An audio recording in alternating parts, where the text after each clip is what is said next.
김만배가 따로 숨긴 80억 정치권 로비 자금이었나? 작년 4월에 FIU 금융정보분석원에서 대장동에서 사업하는 애들이 있는데 여기 80억 원은 굉장히 수상하다, 범죄와 관련된 것으로 의심된다라고 수사기관이 통보를 해준 거예요. 그래서 서울 용산경찰서가 수사를 합니다. 실제로 당시에 화천대유 대표였던 이성문을 한번 부르고는 김만배는 아예 부르지도 않고는 그냥 대충 위아무야 넘어가 버렸어요. 그러고는 나중에 9월에 가서 대장동 사건이 터지는 거죠. 그러니까 그때는 혐의를 못 찾았거나 사건을 덮었거나, 그거는 뭐 알 수 없는 사건입니다만, 어쨌거나 이성문 대표가 경찰에 불려가서 조사를 받았단 말이에요. 그 조사를 받기 직전에 김만배가 뭐라 그러냐 하면은, 그 80억 있잖아, 당신들이 썼다고 경찰에 진술해라. 그래서 이성문 대표 아니 정치인이나 공무원에게 돈이 흘러가지 않았다면 아무 문제가 없는 거 아닙니까? 라고 했더니 김만배의 대답이 걸작입니다.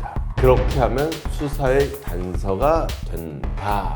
사업하면서 써버렸다, 뭐 이런 식으로 넘어가야지 이거를 여지를 남겨두면은 그걸로 굴러간다. 그래서 문제생은 그냥 네가 그냥 독박한 걸로 거의 횡령 책임을 네가 져라 라는 취지로 얘기를 한 거예요. 이성문 대표 같은 경우에는 정형화크게 사고 상의를 하는 거예요. 아니 만배 형이 네가 자백해라 라는 취지로 이야기를 하더라. 우리가 돈을 횡령한 것도 아닌데 그러면은 우리가 횡령했다고 얘기를 하냐, 그런 식으로 이야기하면 하는 건 너무한 거 아니냐 진짜, 이렇게 얘기를 한 거예요. 그 다음날 근데 이 양반이 아무래도 진짜 불안하잖아요. 그래서 또 전화를 한 거예요. 만배 형이 시키는 대로 내가 쓰는 걸로 한다 치더라도 경찰이 수표 추적을 한다는 전제하에 내가 돈을 40억 50억 썼다 그러면은 그거 거짓말이라는 게 금방 들통날 거다. 그러면은 그거 아니고 대장동 토지보상금에 썼다고 한다? 그것도 들통날 거다. 근데 거기다 대고 김만배가 썼다라는 얘기는 또 할 수 없다. 어쩌라는 거냐. 그러면서 사실은 김만배 대표도 이게 그렇게 쉽게 넘어갈 일이 아니라는 건 알고 있었던 거예요. 김만배 아저씨가 또 이제 정영학 씨하고 얘기를 하면서 나중에 경찰이 수표 추적을 다 했는데 돈이 이상한 데서 나오면 어떻게 하느냐. 80억 원을 김만배가 가져갔어요.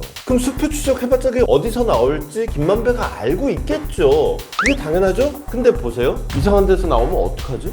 자기도 몰라요. 이게 어디로 갔는지 자기도 모르는 거예요. 김만배가 자기가 80억을 갖다 썼는데, 근데 이런 식으로 말을 할 리가 없잖아요. 자기가 어디 썼는지 알면은 수표 추적해봤자 나올 때 빤하잖아요.